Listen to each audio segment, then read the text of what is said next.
I think? Yep. You should hear me now. Cool. Okay.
Hoping to get started in about 5 to 7 minutes, folks. Just want to give you an update. Yeah.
Yeah, I've seen stuff, man. Good stuff. Yep.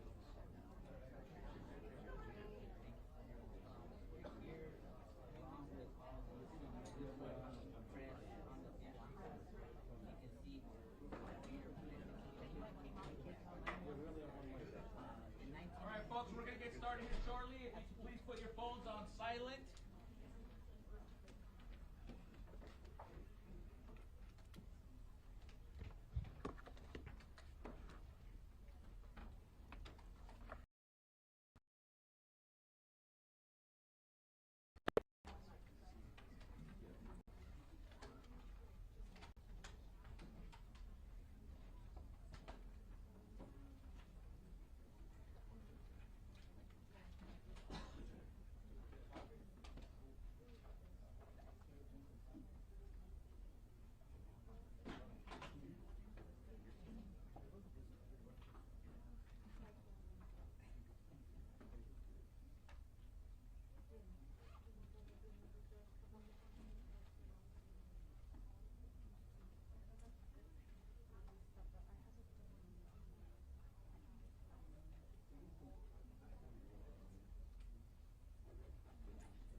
Hey, how are you? Good. Good to see you. Hey, Congressman, how are you?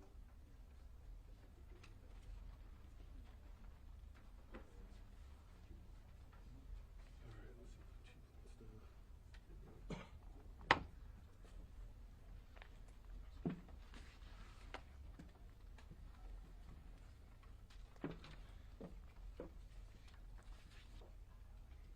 Gotta admit, it's kind of weird standing on this thing, you know? Well, first of all, welcome to the Palm Springs Police Department.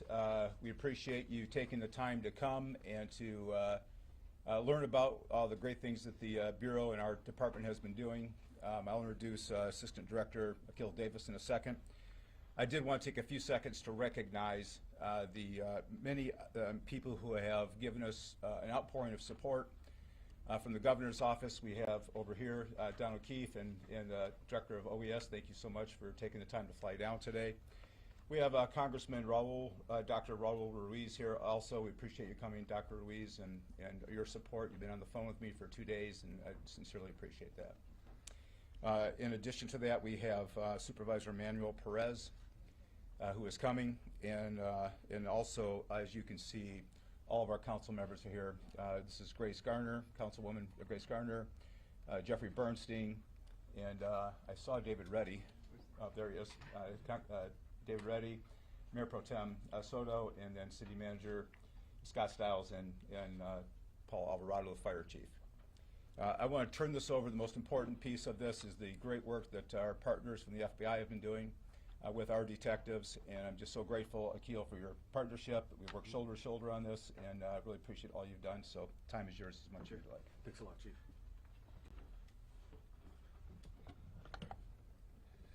Good morning. As Chief Mills said, my name is Akil Davis, the Assistant Director in charge of the FBI's Los Angeles Field Office. I'd like to begin by thanking the public as well as members of the media for your patience as we continue through this lengthy investigation. I'd like to start off by saying, due to the speed and professionalism of the Palm Springs Fire Department, Station 1, the Palm Springs Police Department, as well as the FBI bomb technicians, we were able to save all of the embryos at this facility. Good guys won, bad guys zero. They understood the sensitivity and the precious nature of what was inside, and they took extreme care to ensure that there was no loss of any sensitive material. Again, I want to thank all the partners that have arrived here in Palm Springs to help us investigate this scene and ensure the continued safety in this community. I'd like to address the ongoing search in 29 Palms that many of you asked me about yesterday. I can confirm they were executing a search warrant at that location in 29 Palms as a result of this explosion here. As has been reported, some residents were evacuated in the neighboring area as a practice of protocol and safety. We do not believe that there's an ongoing threat to the public in the 29 Palms area as a result of this investigation. As I mentioned yesterday, our efforts to positively identify the deceased individual here has been found. We are fairly confident that that subject is Guy Edward Bartkiss, 25-year-old from, again, Palm Springs, from, again, 29 Palms. This is the same individual that I had mentioned yesterday. However, due to our investigation, we were keeping some of that information close hold, but we were now releasing it to you today. The FBI's Joint Terrorism Task Force indicates that we believe he was the subject found near the vehicle. I also want to provide the vehicle information to you. He was driving a 2010 silver Ford Fusion sedan with license plate number 8, H as in Henry, W as in William, S as in Sam, 848. Again, that is license plate number 8 as in Henry, 8, H as in Henry, W as in William, S as in Sam, 848. That's critical because we need the public's help in identifying gaps in our investigation. We know where Mr. Bartkiss was at about 6 a.m. We know the timeline of when he entered the city. However, we need the public's help for identifying where he traversed within the city before the explosion went off. We'll be providing a photograph of Mr. Bartkiss, and it'll also be displayed on our social platforms. If anyone has information about this incident, I urge them to call 1-800-CALL-FBI, or we have created a tip line, which is fbi.gov/Palm Springs vehicle explosion. I again want to thank you for your cooperation as we get through this lengthy investigation. We plan on being out here for the next 24 to 36 hours investigating this large scene. I'd now like to turn it over to Chief Mills.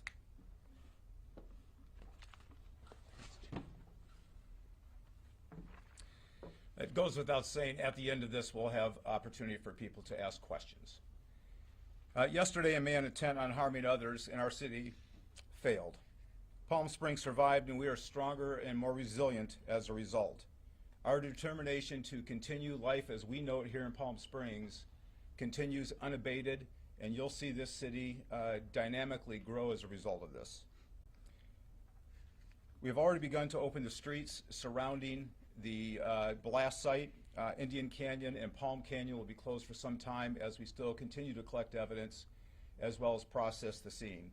For the safety of the detectives and the agents working the area, we ask all community members to please stay out of the area.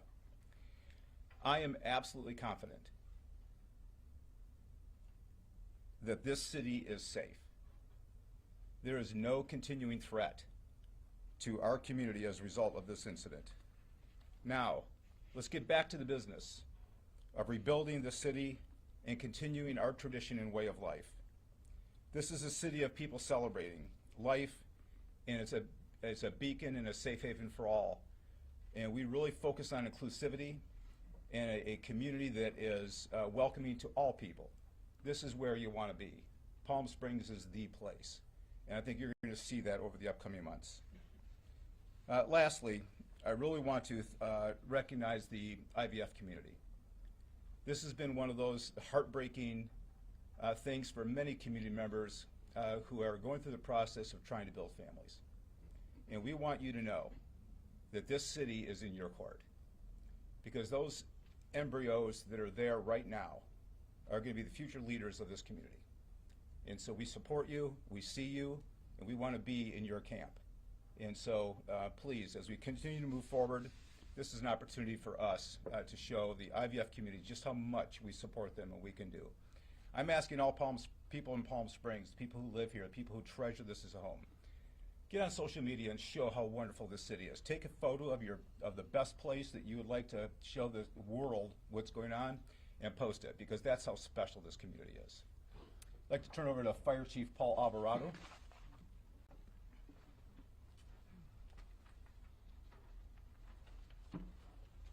Thank you, Chief. I appreciate that. Paul Alvarado, A-L-V-A-R-A-D-O, Palm Springs Fire Chief. And at first I want to acknowledge the horrific incident that impacted our community yesterday. And my heart goes out to everyone affected. And I want to assure the community the effective and quick response that our firefighters took yesterday to make sure that we protected life and property. Our first arriving fire engine, Fire Station 1, arrived in less than a minute to begin extinguishing fire on the impacted building. Despite the building suffering structural collapse, this was nothing short of heroic, and I'm so proud of our firefighters. We'll continue to work and support with our law enforcement partners to make sure that the community gets rebuilt, our community is safe, and we continue to move forward. Thank you for your time. I'd like to invite Mayor Pro Tem Naomi Soto up to the mic. Thank you.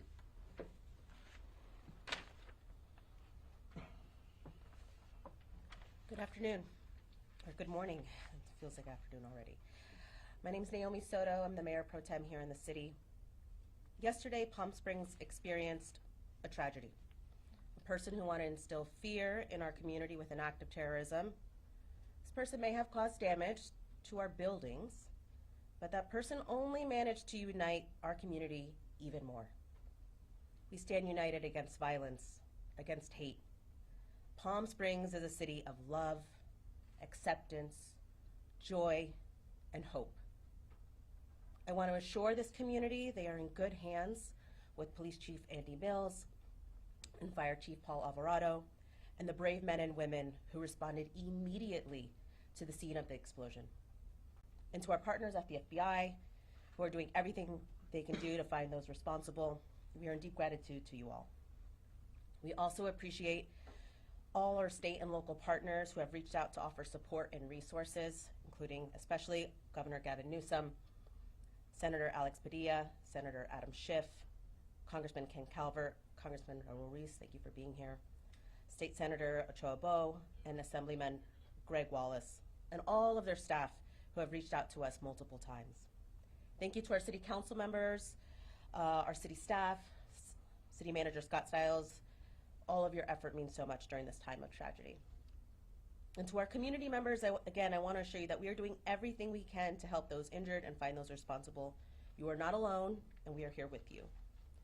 To our business community and visitors, as Police Chief Mills mentioned, this is an isolated incident. Palm Springs is safe, and we are open for business. And let's bring the joy and fun of Palm Springs immediately back. Our City Manager, Scott Stiles, will now share more about the actions and alerts that you can anticipate from the city. Thank you.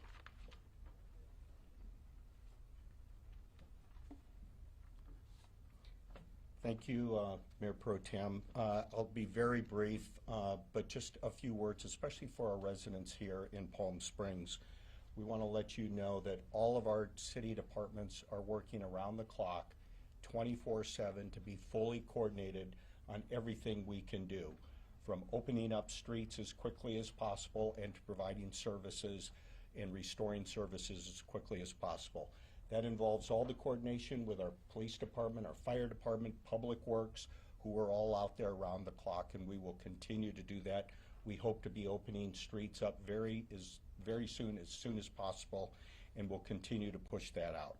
I do want to mention, especially for our residents, we've created a special landing page on our Engage Palm Springs platform, and that's where people can get all the latest up-to-date information that we're going to be putting out. So please go to that Engage Palm Springs website.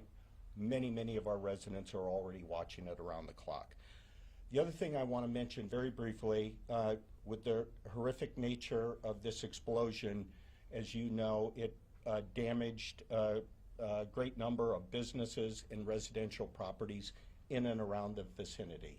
We had our business teams out there yesterday going door to door to a lot of those businesses, a lot of those residential properties, and we're going to be moving forward as expeditiously as we can to doing everything we can to help them recover, whether it's waiving permits to get them up to speed, providing any resources, loans, grants, anything that might be available to people.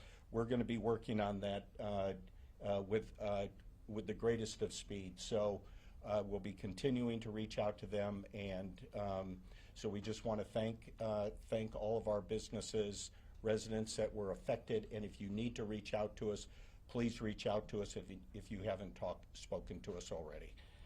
So with that, I'll turn it back over to the Assistant Director for any comments, questions. Okay. Okay, we'll open it up for a few questions. Chief, did you want to? Mark, did you have a question to start off with? I would ask Scott and anybody else in the city, a lot of people were impacted by this mentally, people who came upon the scene and saw horrific things. Would the city necessarily make any resources available to help people or guide people as they try to emotionally recover from this incident?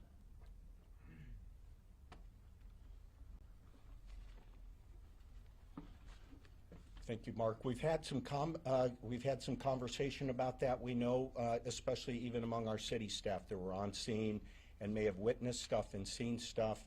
We want to make sure that resources are available to them as well as other staff, and we will be working with our nonprofit partners, other people that provide services, and I would say more to come on that. We know this is a traumatic incident, and we want to provide any and every resource that's available to people. Chief Mills, is there anything you can tell us about the suspect in the state of mind? There was something posted about his online rambling. Was he being received by IDS, or did he have something against it because of his conception that way? Yeah, I want to be very careful how we respond, so I'd like to keep it under one roof, and I'll have Assistant Director Davis respond to that. Thanks, Chief. So, yes, the subject had nihilistic ideations, and this was a targeted attack against the IDF facility. Make no mistake, we are treating this, as I said yesterday, as an intentional act of terrorism. Assistant Director? So, Is the audio recording on the Pro Mortalist website, is that confirmed to be the suspect? I'm not going to answer that at the time. Okay. Investigation's ongoing. Assistant Director, are you aware of a possible manifesto? Is that part of the investigation? I am. Planned attack for next week? We are looking through that. We are tracking a possible manifesto out there, and it's part of our ongoing investigation. And was this explosion being live streamed? We believe he was attempting to live stream it, and yes, that is also part of our investigation. Was it successful? Sir? Yeah, I was from NBC Palm Springs. Yesterday afternoon, we were contacted by an individual who was at the corner of Tachiva and Palm Canyon at the time of the explosion. He was stopped at a red light there. He got out of his car to see if there were any victims. He didn't find any, but he did find evidence, which he took home with him. That evidence, he showed me, appears to be part of an explosive device, perhaps an accelerant or exciter or something of a bomb. I told him to contact you folks. I'm wondering, have you heard from him? Did you get that device that you showed me? And secondly, how concerned are you that that device could in fact be part of this investigation? So I'm not going to comment on who's providing evidence or who's providing tips. You guys can all understand that. We're receiving tips, hundreds of tips a day, and we're following up on all of them. As you guys can imagine, how large this scene is, there's evidence strewn all about in a 360-degree perimeter in several hundred feet in every direction. So we are collecting evidence all over from a whole host of sources. If I can just comment. Do you have, Yep, go ahead, sir.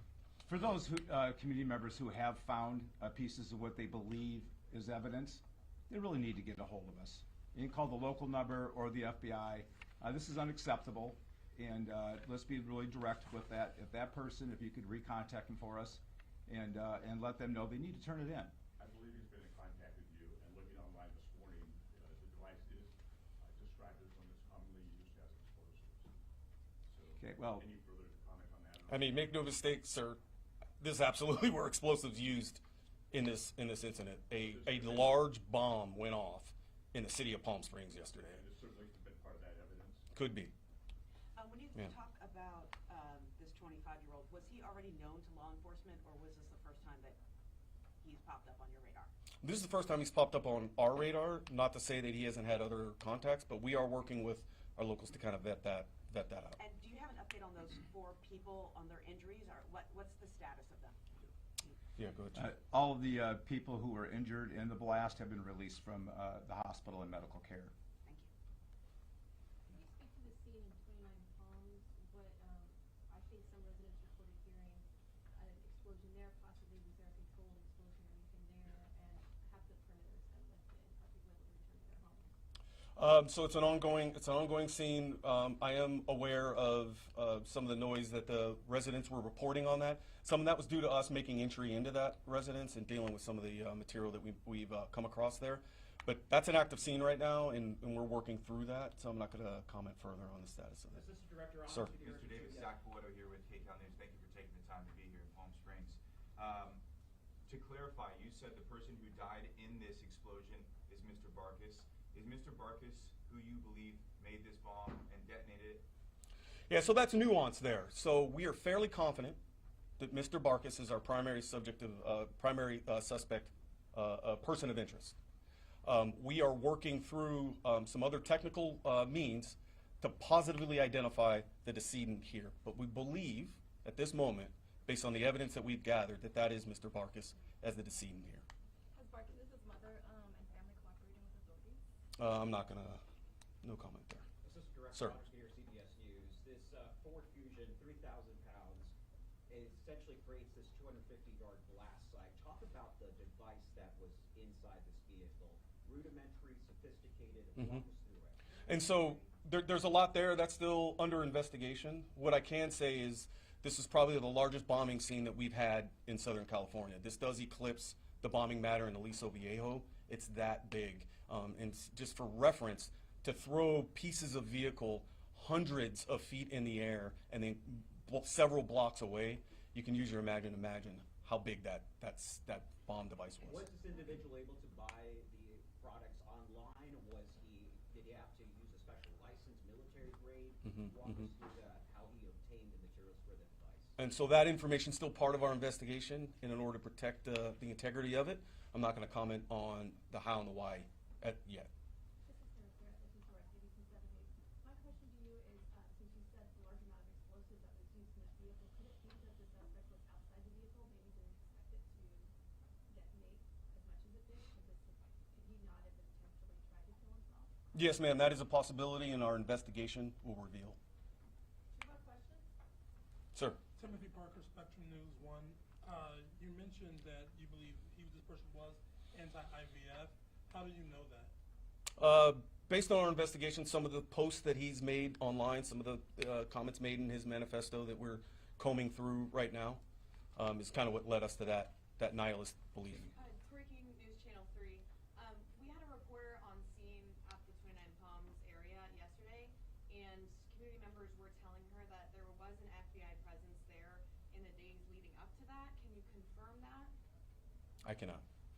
Okay, folks, that concludes this press conference. We're done, folks. We're Okay, done. guys, We're thanks a done. lot. Thank you very much for coming Appreciate it. here. Do we know if he was on the FBI's watch list yet at all whatsoever, or just some random? Everybody, you're gonna be able to find the photograph of Mr. Barkis on the FBI's X account, and that's at FBI Los Angeles. That'll be up within the hour.